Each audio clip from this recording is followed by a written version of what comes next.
আজকে রবিবার, সকালে ঘুম থেকে উঠে ভাবলাম কি করা যায়। তারপরে দেখলাম বাবা বাজার থেকে ভালো ভোলা মাছ কিনে এনেছে। ভোলা মাছ দেখে চিন্তা করলাম তাহলে একটু বাড়ির সবার জন্য ভোলা মাছ বেগুন দিয়ে ঝাল করি, সবাই খাবে। যারা খায় তারা জানে ভোলা মাছ দিয়ে বেগুন দিয়ে ঝাল কতটা ভালো লাগে। আর যারা খায়নি তাদেরকে আমি একটা কথাই বলবো, একবার ভোলা মাছ দিয়ে আর বেগুন দিয়ে ঝাল করে খাও, অবশ্যই ভালো লাগবে। আমার মশলাটা প্রায় রেডি হয়ে গেছে।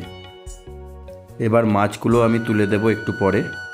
মাছটা যখন তুলবো তার কিছুক্ষণ পরেই বেগুনটাকেও আমি দিয়ে দেবো। বেগুনটা আর মাছটা একটু ঝোলে ফুটানোর পরে আমি নামিয়ে নেব।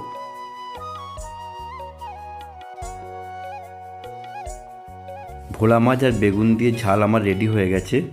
এইবার আমি নামিয়ে নেব। তোমরাও একবার করে খেয়ে আমাকে বলো কেমন লাগলো। আশা করি সবার ভালোই লাগবে।